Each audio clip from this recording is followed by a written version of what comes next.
Welcome to Social Selling Simplified. I'm your host, Ashley Shaw, and today I have Tracy Reese here with me. Now, Tracy is a marketing instructor. She is a marketing expert, but she's also the founder and owner of Aradia Fitness. And Tracy has just a vast knowledge of marketing plans and strategies, entrepreneurship, strategies around customer service, and integrating your marketing communication. So we are going to dive in to how these topics interact with being an online social seller and get some of the key golden nuggets that Tracy would recommend as being a marketing expert. So thank you so much for being on the show, Tracy. Hi, Ashley. Thanks so much for having me. Great to be here.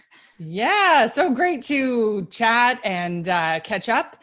So the first thing that I think everyone's going to want to know is more about your background and sort of what has led you to the point of teaching marketing and being an expert in marketing, because I know you just have a super cool background of how you found entrepreneurship. So let's start there.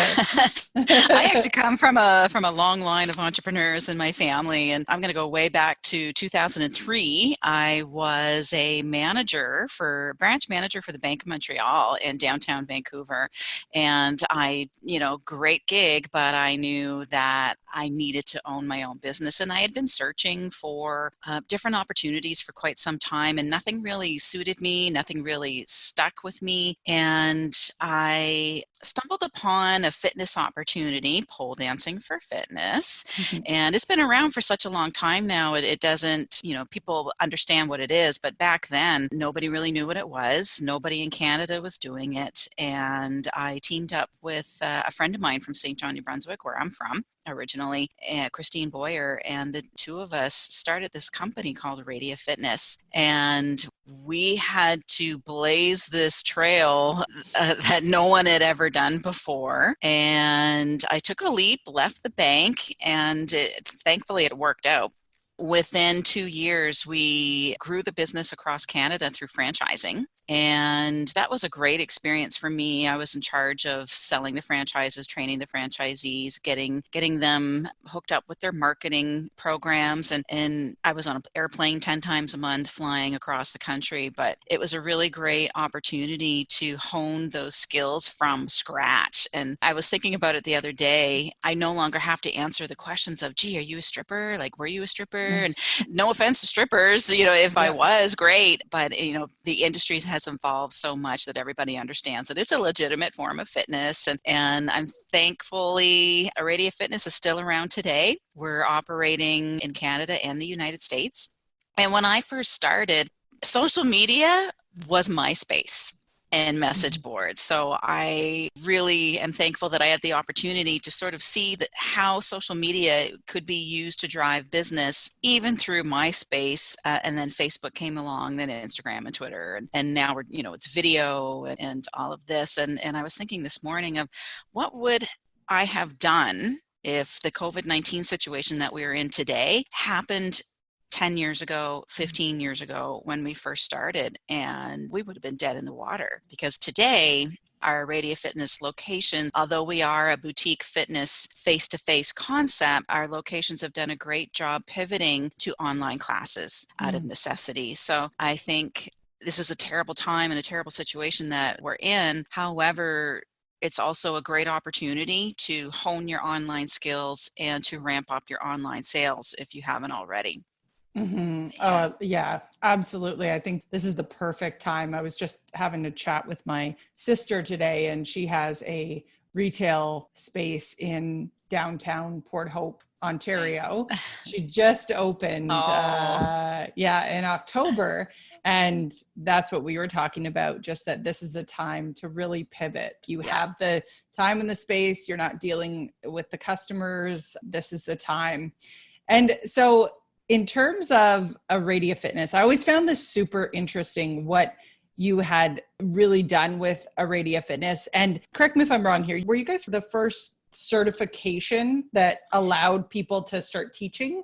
Yeah, we were the first pole dancing for fitness studio in Canada that opened. We started that in Vancouver and started franchising. Our first franchise was in Edmonton, Alberta in 2005. And then we spread across Canada and spread through to Cary, North Carolina in 2006 was our first US location. So we were the first in Canada doing certifications, franchise training, licensing sales. So it was a real learning experience. Our franchise lawyer thought we were nuts. How can you possibly, everybody thought we were going to fall on our face. And I knew the business model that we had developed was going to work. And here we are 15 years later, still almost 16 years later, still successful, still, making our mark on the fitness industry. And it's been a roller coaster ride for sure. But yes, we were the first in Canada to do that. And we're still the largest pole dancing for fitness company in the world today. That's incredible. I always love that story that you would tell about being in the Hard Rock. That always just blew my Yeah, mind. I don't know if your listeners practice manifesting and visualization Mm-hmm. techniques, but I am a big believer in that. And, before my business partner and I, before we actually sold our first franchise, we did make an investment to spend a couple of days with a franchise expert to determine if we were on the right track or not by franchising. And he said, where do you see yourself in 5 years? And I said, well, I see myself with my own studio in the Hard Rock Hotel in Las Vegas, Nevada. And lo and behold, that's where I was in 5 years' time, running my own studio inside the Hard Rock Hotel in Las Vegas, Nevada. And it was something that I knew I wanted to expand beyond Canada. I loved Las Vegas, so I made it happen. I got a business owner's permanent residency and had to make an investment into the local economy by hiring local employees, and it worked out great. And I absolutely loved being in the Hard Rock. It was wonderful to be there. I got to meet amazing people. I had about 100 new faces that I was teaching every single week. So it was a very cool experience. And, it's Las Vegas. What's not to love, right? Yeah, absolutely. Well, and I think that a lot of the listeners that I have on the show are 100% into that. They are, manifestation is part of, what they love to do and what they love to dream about and think about. And learning how to trust that gut instinct that it's the right move. Because I think sometimes we can get stuck. When I was working in corporate, it was like there was no really great time to leave and then start, adventuring out into something else. But I was lucky that the rug was pulled from underneath me. Yeah. Company I was working for closed, and I was forced to have that decision made for me where I was either going to start handing out resumes or I was going to just continue on, I guess, dreams or things that woke me up in the middle of the night if I was going to pursue those or not. Right. So there's no accidents. No, that's right. So I want to talk a little bit more about that on your when you left the corporate world and started, manifesting these dreams and things that you wanted in your life, what did that look like? And how did you know to sort of trust that intuition? Funny enough, I've got to back it up. When I was in college, I said, I think I want to be in management in the financial industry. That sounds like a really cool thing. And I didn't know anything about it. I just said it out loud that I think that's what I want to do. And I moved to Vancouver and got this job with the bank. And funny enough, every 6 months, I got a promotion. And I ended up being one of the youngest female branch managers in British Columbia that they had ever had. And there's also a case of watch what you wish for, because I realized, okay, this is cool and I'm doing it, but I don't love it. This isn't my job for the rest of my life. I was still in my early 30s. This is not what I wanted to do forever. And so then I started to think, okay, I manifested that. The opportunity to learn, well, actually, I had to teach myself from my fitness background, the pole dancing. And I just knew with all of my heart that this was going to work. And I knew I could manifest a large company that could pay me a full-time salary, that would allow me the opportunity to travel and move to Las Vegas, which is something I wanted to do. And it literally came down to just having this unshakable belief that that was going to happen. And I didn't really worry about how it was going to happen, because it all came about in the craziest ways. My getting a location at the Hard Rock Hotel, I had no connections there. It's incredibly difficult to get into your business into a Las Vegas casino. Normally, you're paying rents up to $1 million a year. That wasn't going to work for me. And funny enough, one of my instructors was a go-go dancer at the Hard Rock, and she made an introduction. They were building a new hotel tower with beautiful new spa and a gym, and the spa director wanted pole dancing. They were going to put a pole up, but they had nobody to teach it. So my instructor came to me and said, "Hey, there's this opportunity. How about I, set up an appointment for you?" And there we go. And the great thing was, it didn't cost $1 million for us to be there. I just paid a very small percentage of what I made. The hotel was cool that it drew women into the spa, because otherwise, how many young ladies go to the spa when they're for a weekend in Las Vegas? So it drew more traffic to the spa, which was a win for them. And it was cheap rent for me, and I got to do exactly what I wanted to do. So it wasn't even a matter, I didn't write it down. Some people do feel like they need to write their goals down, and that's great. I think the biggest thing for me is believe it and then let it go. And just know that it's going to happen, and don't try to force it. It will happen the way it's supposed to happen. Yeah. And I've always very much admired your philosophy around that in itself. The energy is flowing, and you've just got to, like you said, just sort of let it go. So would you say that when you put something out there and when you're manifesting something, that you would often see clues, or like, how do you go about really, I guess, letting it go and also paying attention to that intuition? I always say to people, because now I'm teaching marketing and I'm very passionate about that. I always say to students, they'll say, "Well, I got this phone call to go on this interview and I don't think so." I'm like, you know what? You take every opportunity that comes your way to meet every single person, go on every single interview, go to that event, even though you don't want to. Just go, be open, and do everything that is in your way, because if you stay home and wait for the phone to ring, it's probably not going to happen. Our job to help our manifestation dreams come true is to just be out there, be willing to meet people, and just be open. For me, my signs and clues were very, very clear. Here's this opportunity to meet the spa director at the Hard Rock Hotel. Do you want that? Well, yes, I do, but I had to make that happen by getting the guts to leave my life behind in Canada and move to a new country. I mean, I know it's right next door to us, but it's still a new country. They still do things very differently there, and take that financial leap, because I had no big safety net. It was this had to work or it didn't. So you've got to take those steps. If you want to become a social seller, where's your Instagram account? Where's your Facebook account? What have you signed? What are you doing to learn about that industry? And then those opportunities and those doors will open up. Go to those seminars, go to those workshops, sign up for things, because you never know who you're going to meet, right?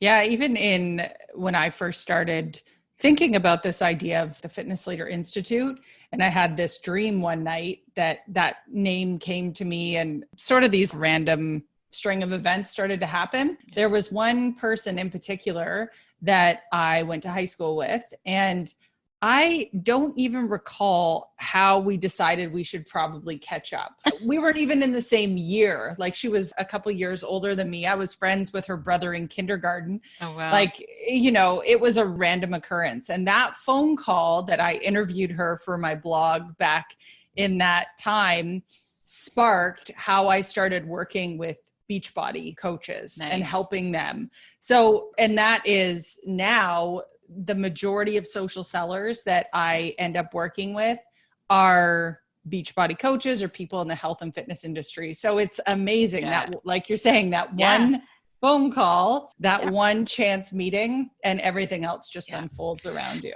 And I tell you, when it came to growing Aradia Fitness, you can't be shy. If you really have this dream and you really want to make it happen, we would pick up the phone and call before we had our own studio.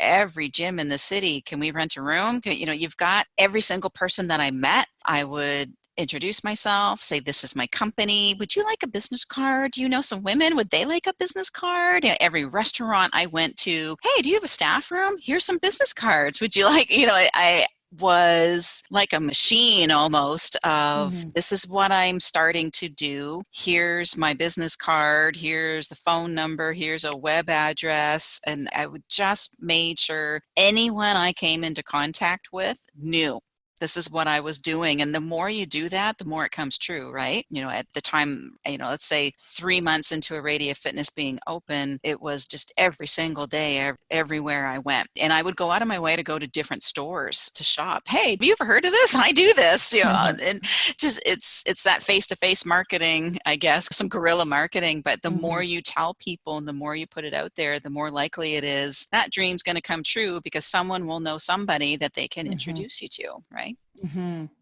Yeah, I love that. So true. And so looking at, I want to dive a little bit more into talking about marketing plans and the social media strategy behind it.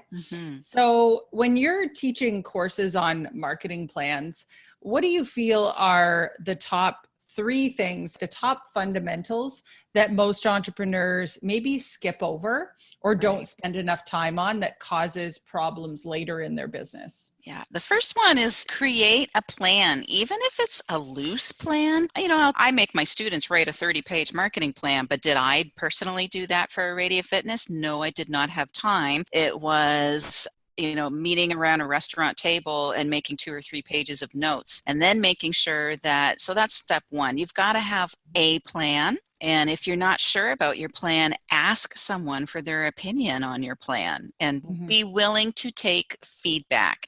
Number 2, when it comes to your marketing plan, be willing to take some feedback and action it. One issue that I see sometimes comes up with entrepreneurs is they don't want to hear the feedback. They think they have it right, or their ego is too precious to them. They have this need to be right. So if you want to be a really successful entrepreneur, you've got to be willing to take feedback and take it to heart and possibly action it. So come up with a plan, ask for feedback, take the feedback. And when it comes to the plan itself, especially for social sellers, and right now the whole world is transitioning into social selling. So you need to have a solid plan for, are you on the right social media platforms to reach your target market? Number 1. Do you know who your target market is, so that when you are spending money on those Facebook ads or those Instagram ads, that you're entering the correct demographic information? You can create a persona of who's your ideal target market. Is her name Susie Jones, and she's 25 to 35 years old, and she's got her first job. She likes being fit. She likes doing fitness activities with her friends. You need to know who you are selling to. So create that persona if you need to. And your plan of be on the right platform. Come up, even if there's all kinds of online social calendars that you can plan, but even if you just print a calendar off and pencil it in, you've got to plan out your campaigns. You've got to plan out, what are you going to do for all the major holidays? What are you going to do on a day-to-day basis to engage your followers? And those 3, but once I get started, I could talk forever about this stuff, right?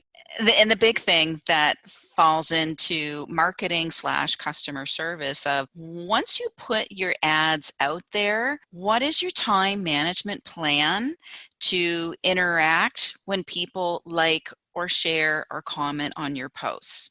Part of creating a long-term client of your product or service is, especially for social sellers, of if people are taking the time to comment on your posts, you better be commenting something back, acknowledge them in some way. It needs to be, for the person that's doing the commenting, they want to feel like they were heard, right? It's no different than a face-to-face conversation. Can you imagine having a face-to-face conversation where I do all the talking and you don't say a word? We need to think about our conversations that we're having with our clients and potential clients on social media, what's that going to look like? And you've got to take that time to go back to your posts, even if they're older posts, and start responding back. That's how you're going to get people truly involved with your brand and get them talking about your brand.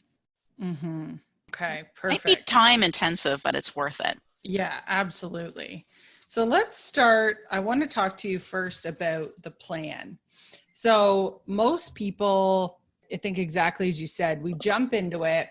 We assume that we'll just sort of follow the plan. Maybe, as a social seller, you're getting some sort of skeleton plan of like, share your journey and be the face of the product. It's really $5 words versus really breaking that down. Let's say you were looking over someone's marketing plan. Yeah. What is it that tells you that it's either a really solid plan or you would have some concerns about how that plan looks? If this is a quick and dirty, like 1 or 2, 3 page plan, first and foremost, does this plan clearly state what your value proposition is? So you just mentioned, people think, well, I'm just going to share my journey and take cute pictures around that, and it's going to be so great. And that's nice. People will read that, but they really want to know, what's in it for me? What's the value of what you're proposing for me to part with my money? What is the value of this to me? So does your marketing plan show what your value proposition is? And do you understand what your value proposition is? Because then you can craft really good posts, some quality posts. So people are looking, when we talk about value that you're creating, people are looking for a few things. And to make it really basic, we all want to know, can you make me time, save me time, make me money, or make me look good in some way, shape, or form, right? Are you going to make me look good and, physically look good, or are you going to make me look good and increase my value to my clients?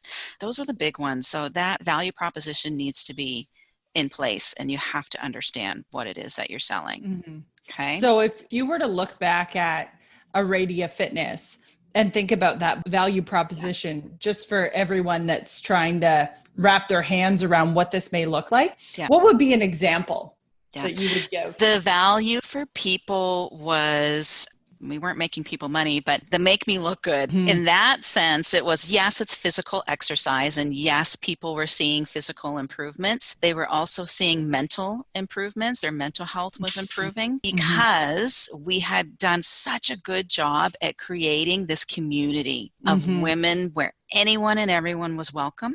So our value proposition was built around the make me look good. And it was all wrapped up in this great, and it still is, in this great close-knit community that welcomes anyone. And it's not just women anymore. Men come to class and all of that. And I was just saying to a franchisee the other day, we welcomed our first transgender student in 2004 into our class. And that was a big deal back then, and still a big deal today, that, and, to be so inclusive and so welcoming. But that's what our value proposition was and still is today. I don't know why this is like taking over my brain. I just think of Jennifer Lopez in the movie Hustlers.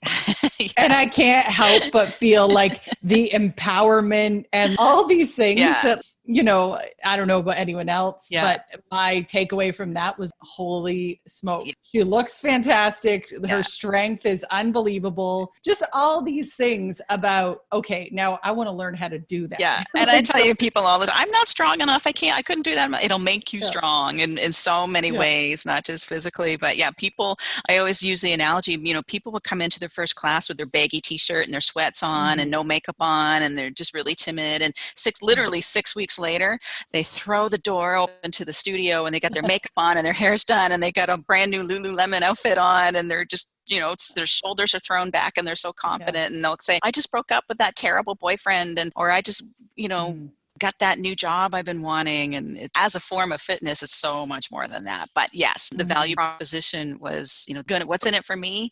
You're going to look good, feel good, increase your confidence. So yeah. It's interesting because that example that you gave of the, woman coming in, being a certain person before and being transformed it's like sometimes we wait for the fitness to do its work. So we have this after body and whatnot, but it's, you guys superseded that, that comes with it, but it's the confidence that I comes tell with you, that. one thing we've never talked about is, we'll say if people bring it up, like, am I going to lose weight? Sure, but you're also going to get strong and you're going to feel good. We really, and that just came organically. We never really focus on, are you going to get a six pack? Yeah, you stick with it in a year's time, you're going to have a six pack. Like, there's no magic bullet to getting fit. You just have to put the work in, but that's not something we've 100% focused on. It's fun. There's that community. You're going to feel good. And yes, you're going to get strong and look good and all of that. But it was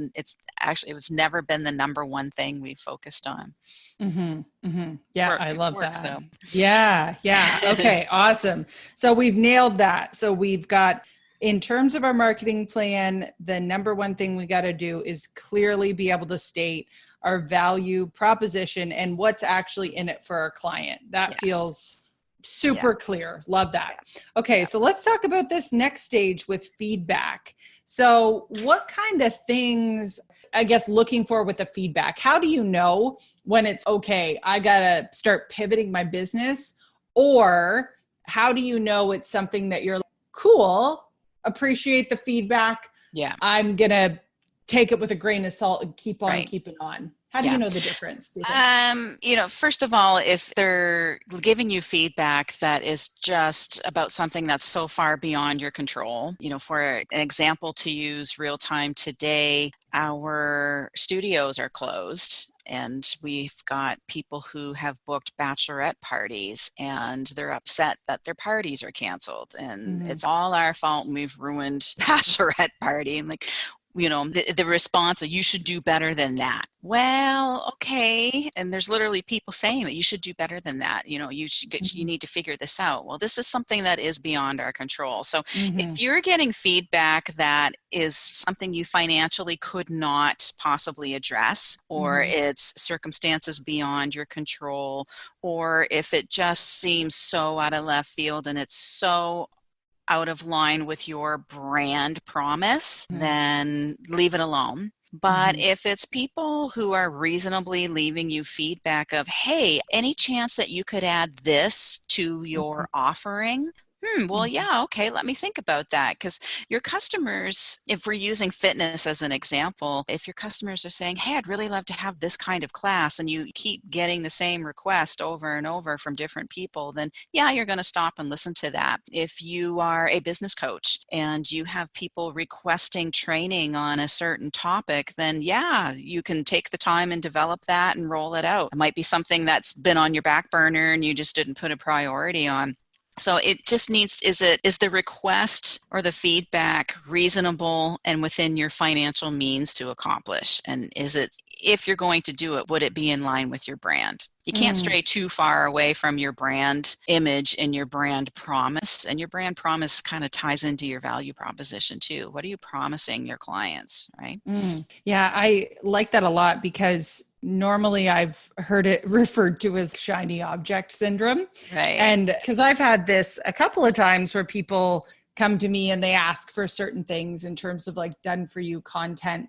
And what I always try to go back to is what I promise the people that I work with is that I will eliminate the overwhelm in their marketing efforts so that they can have the authentic business of their dreams. If it's not eliminating overwhelm in marketing, if it's not making their life easier, if it's actually adding to the confusion of like how many products I have, or it doesn't fall neatly into a done for you writing template, I don't take it on. So I love that you said that with your promise.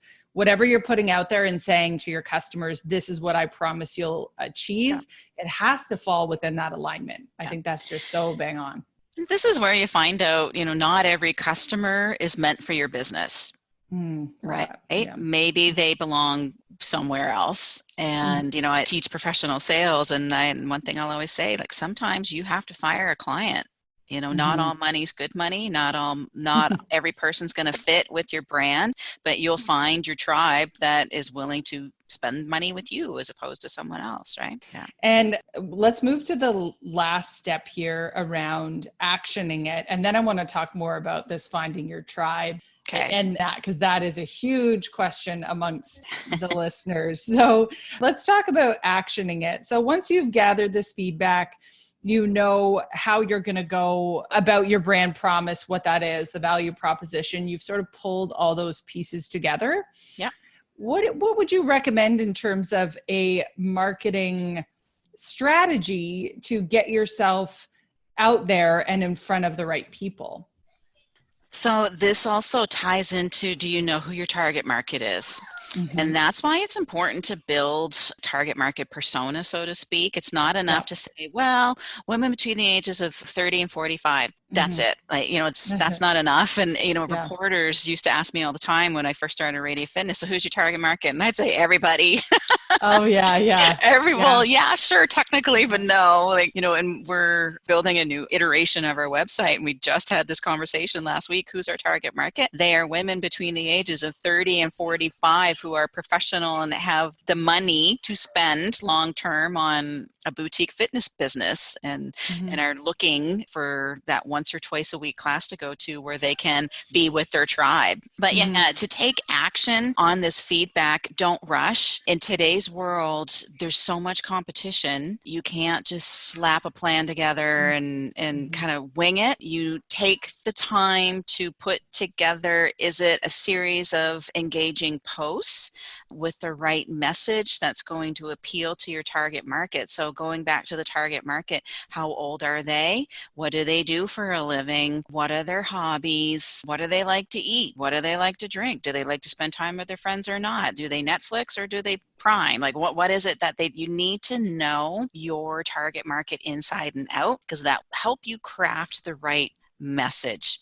If you action a very well created and targeted series of social media posts on the right platform to reach that target market, then you're going to get that traction that you're looking for, those likes, those shares.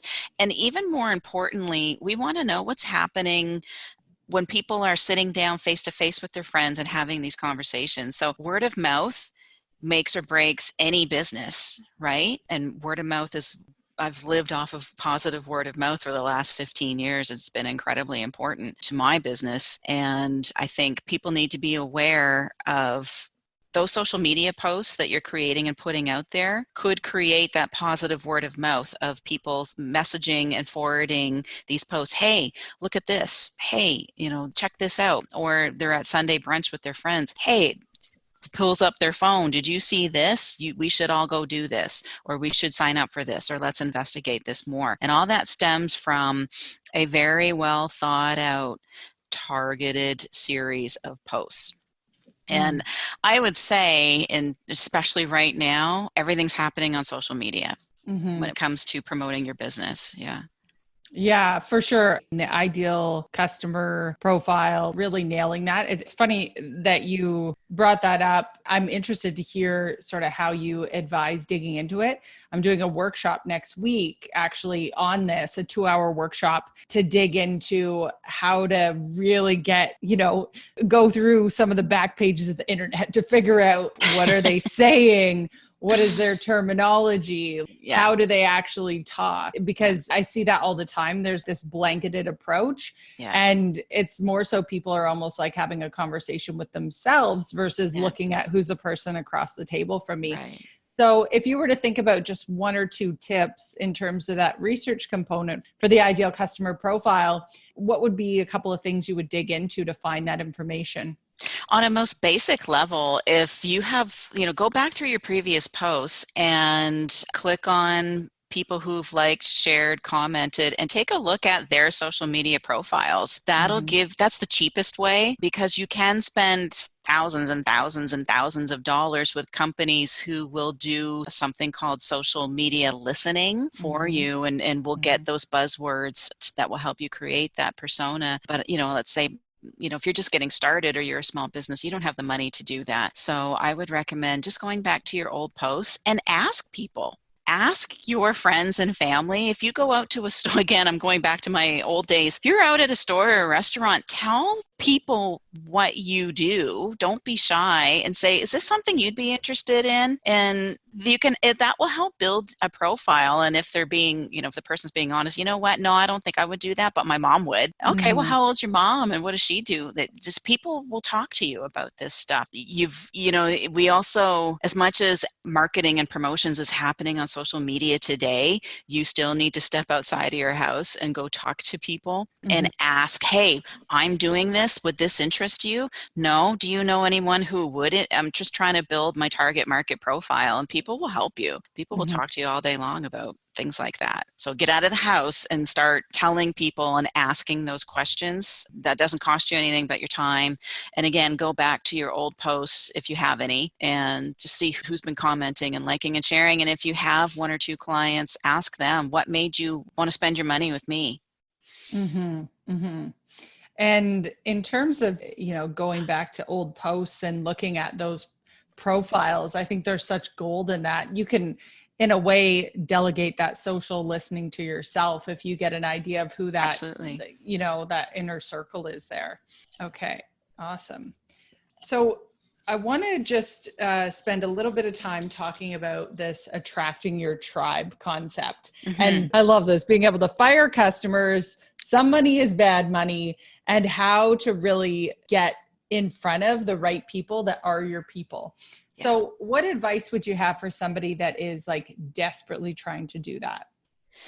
Figure out who you are first. The easiest thing to do is to attract like-minded people. And if, let's say, you've got 3 Beachbody coaches, they're not all exactly the same people, right? So create your target market off of the type of people you want to do business with. So if I'm very to the point and I want to get up at 5 o'clock in the morning and get my workout in and then get on with my day, and I live by my organizer and my calendar, that's the type of target market I want to deal with. Because if I attract a client who, I'll get my workout in sometime during the day, but maybe I won't, figure out who you are as a person and then kind of work on creating a like-minded tribe to you, and then you won't have to fire them.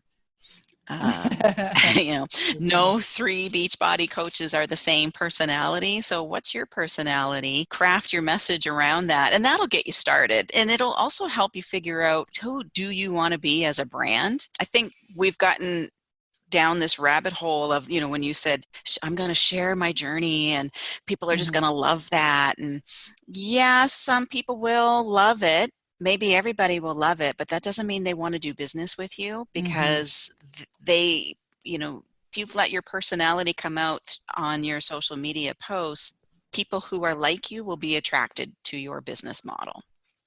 Yeah. Right. That's the cheapest. Again, if we're trying to think of cheap, easy ways to get started and get going, that's what I would recommend. You've got to know who you are and what kind of people do you want to do business with. That's a good first step. Yeah. And I think the holistic view, because if you have, let's say your target audience are moms that are at home and they have 2 kids that they're taking care of, there's always this, I think actually Pat Flynn calls it lyrics that those customers use, that I hear all the time. I hear things like, oh, I work, during the cracks of my day, or there's this nap time hustle that happens. Yeah. There's these sort of key words that that audience uses. And the goal is to, figure out more of that stuff so that you can start integrating that into your posts and your language that you're using. Yeah. Goes back to your social listening. Yes. Yeah. And that's the purpose of that. Like you were saying, the social listening is to find those things. Yeah. And that's why that research is so important, because, you could have a plan put together, but if you haven't listened to the audience, then you're not utilizing the right wording and language and things to capture their attention. Right. And I think sometimes, I see things out there that the more relatable it is in terms of a social media post, the more people like it. And for me, I usually engage and comment on things that are humorous. Right. Like if it's anything to do with Tiger Kings right now, I'm just all over it. because it's relatable. I've seen it, I've heard, Yeah. but if it's a picture of somebody, I don't know, like just randomly in their house, it's not as relatable to me. So it's how to not only the language, but then figuring out what can that person those relate cultural touchstones and to. visually, because we're not going to stop and read the content unless the visual is engaging, right? So getting that right visual is and we're moving towards this trend of our visuals not being as stylized and perfect as they have been. So that's something to take into consideration as well. Our Gen Zs and our younger millennials, they like to see those real looking visual images, real content. There's like a serious rise. I don't know if anyone else has noticed this, but there's a serious rise in photos where I see, on social media, people crying or like, this is how bad my day has been. Just those things. So it is an interesting trend that is happening. The more raw, vulnerable. I've got people that I've coached before. They're doing a live video and they're crying. And before we would just that would just be unheard of. But now we've completely embraced that. And realism is in. Yeah. It's so true. Yeah. And so, Tracy, I just have 2 last questions for you. Okay. If you were to tell us what your favorite books on marketing are, or things that you would just, really recommend around communication or marketing, what are your go-to books that you would recommend? I actually don't have the time to sit down and read all these marketing books. So I have a stack at home that I've barely cracked. I barely get through the first because I am the mom and running a business and teaching full time and doing all these things. What I do is I tell my students this: subscribe to Social Media Today. It's a fantastic resource. So I get a post sent to my inbox every morning, and that's what I read, Social Media Today. And they do all of the research and the homework for me of this is what's new with Instagram, and this is what's new with Instagram influencers. This is what's new with Facebook. Any new developments or changes in social media, and literally it's happening daily, I get that information to my inbox, and that's what I read. And I pay attention to, Gary Vee and all these people, but my time is so limited. If I've got 10 minutes a day that I can commit to reading about marketing, and I personally want to spend most of my time reading about social media marketing, and it's Social Media Today. That's what I follow religiously. Yeah. That's awesome. Yeah, I definitely have to subscribe to that. I think a lot of people can relate to. Sometimes books work, but it's really nice to have something. I love to read. I love to read, but I just can't. I just don't. I just can't. I don't have the time. Yep. Fair enough. And so, Tracy, where can people find you and follow you if they want to reach out or get in touch? You know what? I'm going to give you my email address. Your listeners can get in touch with me at Tracy, Tracy, at aradiafitness.com. ARADIA fitness.com, and our website is aradiafitness.com. You can find me on Instagram at tracy.grayreese, Reese. And I'm on Facebook under Tracy Reese as well. And feel free to get in contact with me at any time. I love talking to people about their businesses. I've been helping people get their businesses off the ground and doing some coaching just for, oh my gosh, years now. But I just love to talk to people about their businesses. So I appreciate you sharing those different places that people can reach out. And thank you so much for all your time today. Thanks so many golden nuggets in there. Appreciate it. So thanks so much, Ashley. Thanks.